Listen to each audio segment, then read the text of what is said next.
So friends, ఇది వచ్చేసరికి axon DC P3208. So ఇది వచ్చేసరికి లాస్ట్గా మొన్న రీసెంట్గా ఒక అప్డేట్ వచ్చింది, వర్షన్ 2.16. సో 2.16లో వచ్చేసరికి ఒక మేజర్ బగ్, చాలా బగ్స్ ఉన్నాయి.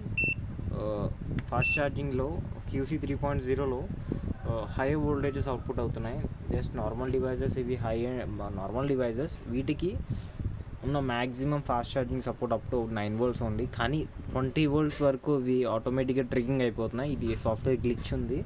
సో లేటెస్ట్ వర్షన్ ఏదైతే ఉందో 2.16, వెంటనే దాన్ని డౌన్గ్రేడ్ చేసేసుకోండి 2.15కి. యాక్సన్ అఫీషియల్ వెబ్సైట్లోకి వెళ్ళి డౌన్గ్రేడ్ చేసుకోండి.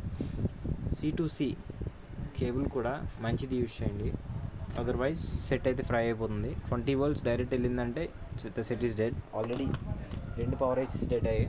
సో యాక్సన్ ఎవరైతే యూజ్ చేస్తున్నారో డీసీ, దయచేసి వెంటనే 2.15కి డౌన్గ్రేడ్ అయిపోండి. ఓకే, 2.16లో బగ్స్ అయితే చాలా ఎక్కువగా ఉన్నాయి. సో ఆల్రెడీ ఫేస్ చేశాను ఇష్యూ. సో అందుకే వీడియో తీస్తున్నాను.